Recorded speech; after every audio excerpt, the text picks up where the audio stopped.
السلام عليكم. ايه الاخبار؟ هل المقاطع الطويله دلوقتي بقت زي التلفزيون لما كان زمان؟ خلاص انتهى او اصبح الناس المقبلين او اللي بيتفرجوا على التلفزيون نادرين جدا؟ ده من المواضيع اللي حرفيا ممكن تكون هاجس عند صناع المحتوى. هل المقاطع الطويله خلاص انتهت؟ السلام عليكم. ايه الاخبار؟ عاملين ايه؟ ما تنسوش قبل ما نبدا تدعمونا بلايك. عايزين يا جماعه نوصل لاكبر عدد من المشتركين. من الحاجات اللي كانت شغلاني الفتره اللي فاتت دي، هل خلاص صناعه المحتوى من المقاطع الطويله انتهت او ما خلاص ما عادش حد بيتفرج على مقاطع طويله؟ غير بقى موضوع الاحباط، انك لما تبدا في البدايه احباط وشك، احباط بسبب مفيش ارقام، مفيش مشاهدات، مفيش اشتراكات، فانت بتبدا تشك في نفسك. طب هل انا بعمل الموضوع ده صح ولا لا؟ طب هل في طرق تاني ممكن اعمل بيها؟ بالذات لما تشوف انه اغلب صناعه المحتوى حاليا بدا كله يروح ناحيه المحتوى الصغير، او حتى صناعه المحتوى الطويل مش زي زمان. زمان كان المحتوى بسيط جدا، تقدر تفتح بس الكاميرا وتتكلم وهتلاقي متابعين يتابعوك، فتحبط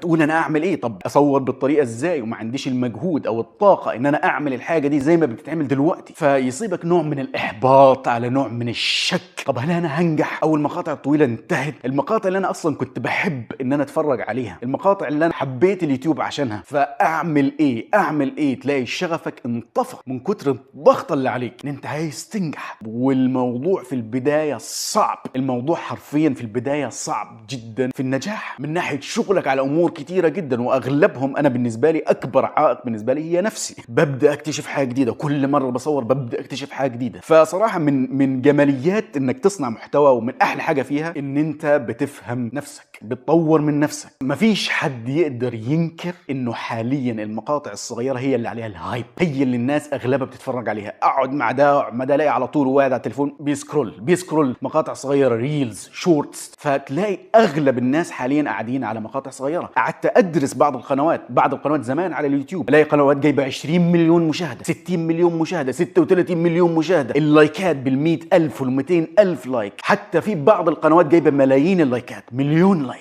فلما تبدا تبص دلوقتي على القنوات دي لما نزلت بدات تجيب 200,000 300,000، يعتبر المقاطع الناجحه اقصى شيء شفته هي 2 مليون او مليون، فيجيك نوع من الاحباط. طب دلوقتي انا اعمل ايه؟ طبعا من وجهه نظري المقاطع الصغيره حرفيا سهله الاستهلاك، سريع، كانك بتاكل وجبه سريعه انتهت، خلاص ما تقدرش تحفظ منها شويه في الثلاجه او تحط منها شويه في الفريزر، خلاص وجبه وانتهت. هي بتبقى ليها دوره معينه، عدت اليومين بتوع المقطع الصغير وانتهت. وما اعتقدش ان في حد هيخش على السيرش او يخش على البحث على يوتيوب عشان يخش يسمع مقطع صغير ابدا. المقطع الصغير سهل الاستهلاك، سريع الاستهلاك، ليه وقته وبينتهي. حتى ما اعتقدش انه في حد هيخش على قناه يوتيوب عشان يتعرف على شخص انه يخش على مقاطعه الصغيره، لان المقطع الصغير مدته قصيره جدا وملوش قيمه قوي زي المقطع الطويل. المقطع الطويل له قيمه، ليه ثمنيل، ليه صوره مصغره، ليه عنوان، فليه قيمته. انا لو هبحث عن حاجه وعايز ابحث عن معلومه بشكل عميق هدور على المقطع الطويل. ليه؟ لان المقطع الطويل فيه معلومات او حوار عميق جدا، حتى من ناحيه الترفيه هتلاقي المواضيع بشكل اعمق،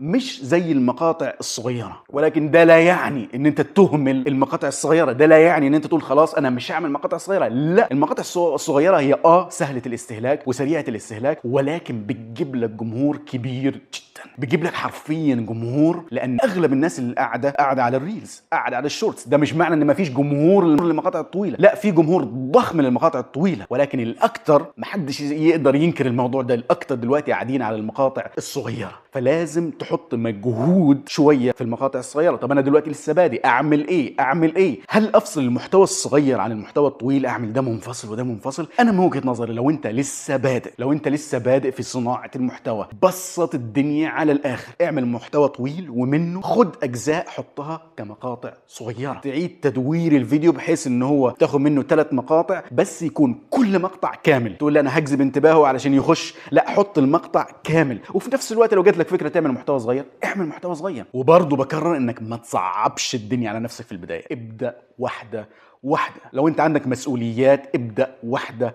عندك شغل، خصص وقت معين لليوتيوب، اعمل فيه الموضوع بابسط الامكانيات، بابسط الافكار. اهم حاجه تنشر شيء فيه قيمه وفيه ترفيه. انا بشوف ان انت انشر شيء حرفيا يكون ممتع ومفيد في نفس الوقت. حرفيا انا ما كنتش بحب المونتاج، ولكن لما سمعت دروس اونلاين احمد ابو زيد كان بيشرح المونتاج بطريقه جميله بحب، حرفيا هو نقل لي الحب ده، نقل لي حب المونتاج. اي نعم انا ما بحبش المونتاج قوي برضه لحد دلوقتي، ولكن حاول تعمل الحاجه بحب. حرفيا انا بحاول الاقي اي حد يحببني في صناعه المحتوى الصغير. عايز الاقي اي حد، لو انت عندكم اقتراحات حد بيحببك في صناعه المحتوى الصغير ابعتوا لي اسماء قنوات فيديوهات يحببك في الحاجه. حرفيا انا حتى بحاول ادور على ناس بتمنتج تحببك في المونتاج. صراحه مش عارف هل الموضوع ده عندنا ولا لا، كنت عايز اعمل عنه فيديو قدام. ليه يا جماعه العرب او ليه المصريين ما اعرفش ما بيحببكش في الحاجه، بالعكس بيكرهوك فيها؟ يعني واحد يكون عنده معلومات يصعب لك الدنيا على الاخر، او يكلمك بطريقه جافه من ناحيه علم معين او صناعه معينه يكرهك فيها. ما اعرفش هل ده بسبب حقد، بسبب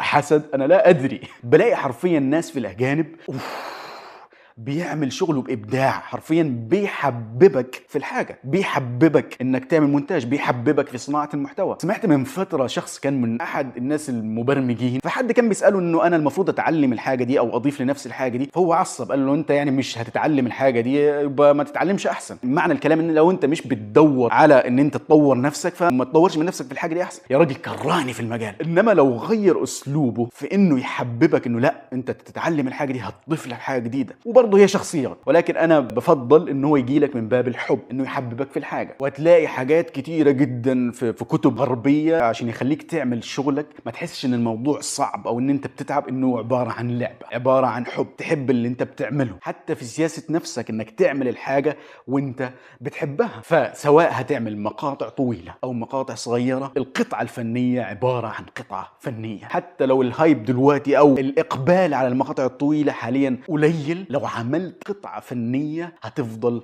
موجودة فيها قيمة بطريقة ممتعة وحرفيا هتنفع البشر. في البداية بسط الدنيا على الآخر، دي نصيحة ليا قبل ما تكون ليكم، ان انا بسط الدنيا على الآخر. اهم حاجة انك تستمر، اهم حاجة انك تستمر. ما تعقدش الفكرة بالنسبة لك لو انت لسه بادئ، علشان ما تنفرش نفسك منها او ما تحطش على نفسك ضغطة شديدة جدا، بالذات لو عندك شغل او عندك مسؤوليات او عندك دراسة. بسط الدنيا على الآخر وحاول تنشر قيمة مفيدة. وطبعا عشان تنشر قيمة مفيدة لازم تتعلم مهارة او تتعلم علم معين او تخوض تجارب في الحياة. لازم تطور من نفسك ومهاراتك، مش كلام مبتذل، حرفيا لازم تطور من نفسك علشان تعرف تنفع الناس وتجيلك افكار وتركب بين امور جديدة وتبتكر وتبدع. لازم تشتغل على عقلك بحب، حرفيا ده بيديك قوة. بس وهنا نكون وصلنا لنهاية الفيديو. ما تنساش تاخد كام لفة كده في القناة لما تطلع. منتظر منكم آرائكم تحت في الفيديو. إنما بدأنا سلسلة جديدة عبارة عن مراجعة يوتيوبية. قلت هعمل 3 فيديوهات في الشهر عبارة عن مراجعة يوتيوبية، براجع فيديو معين،